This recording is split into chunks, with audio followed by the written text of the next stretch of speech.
여러분, 2025년 부동산 시장이 완전히 뒤바뀌었습니다. 정부가 세무조사용 AI까지 동원해서 여러분의 부동산을 감시하고 있다는 거 아세요? 오늘 이 영상 하나로 2025년 달라진 부동산 정책과 합법적인 절세 전략을 모두 정리해드리겠습니다. 끝까지 보시면 수억 원의 세금을 절약할 수 있는 핵심 팁을 얻으실 수 있습니다.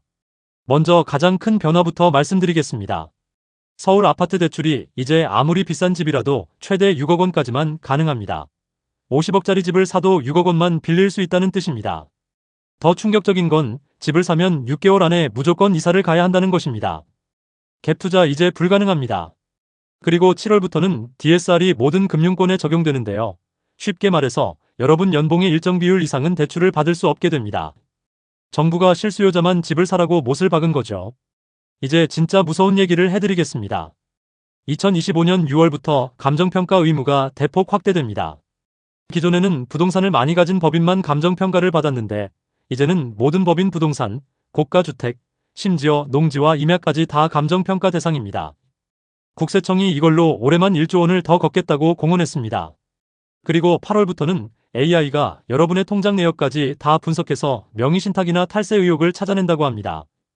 실제 사례를 보면 성수동의 한 꼬마 빌딩이 기준 시가 60억이었는데 감정평가 후 320억이 됐습니다. 세금이 20억에서 150억으로 뛴 거죠.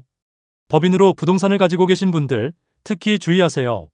감정평가로 부동산 가치가 올라가면 그 법인의 주식 가치도 함께 올라갑니다.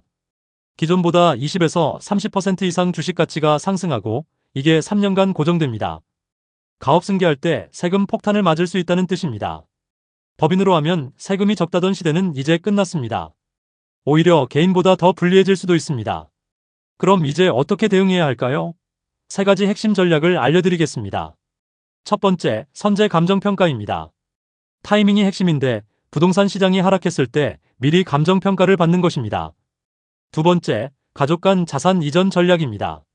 주택은 증여가 유리하고 수익형 부동산은 양도가 나을 수 있습니다. 증여세 면제 한도도 적극 활용하세요. 세 번째, 가족법인 활용입니다. 실제 영업을 하는 자녀법인을 만들어서 현물 출자하는 방법이 있습니다. 하지만 반드시 전문가와 상담하는 것이 좋습니다. 부모님 세대와 MZ세대는 생각이 많이 다릅니다. 부모님은 제조업이나 실물 자산을 선호하시고 젊은 세대는 디지털이나 유연한 경영을 좋아하죠. 하지만 부동산만큼은 세대를 초월해서 안정적인 승계 대상입니다. 핵심은 개인 명의의 한계를 인정하고 법인화나 가족 신탁을 검토하는 것입니다. 정책이 발표되고 나서 움직이면 늦습니다. 미리미리 계획을 세우시길 바랍니다.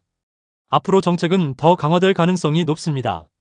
정부가 30조 규모의 추경을 편성한다고 하니 증세 압박은 더 커질 것으로 보입니다. 국세청과 AI가 24시간 여러분을 감시하는 시대가 왔습니다. 하지만 너무 걱정하지 마세요. 합법적인 방법은 얼마든지 있습니다. 핵심은 3가지입니다. 첫째, 전문가 조기 컨설팅.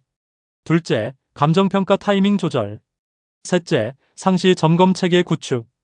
가족회의나 세무 미팅을 정기적으로 하셔서 전략을 계속 보완해 나가는 것이 필요합니다.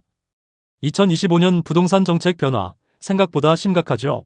하지만 미리 준비하는 사람에게는 기회가 될 수도 있습니다. 오늘 내용이 도움이 되셨다면 구독, 좋아요, 알람 설정 눌러주시고 댓글로 궁금한 점 남겨주세요. 여러분의 소중한 자산을 지키는데 조금이라도 도움이 되었길 바랍니다. 지금까지 어프리치였습니다.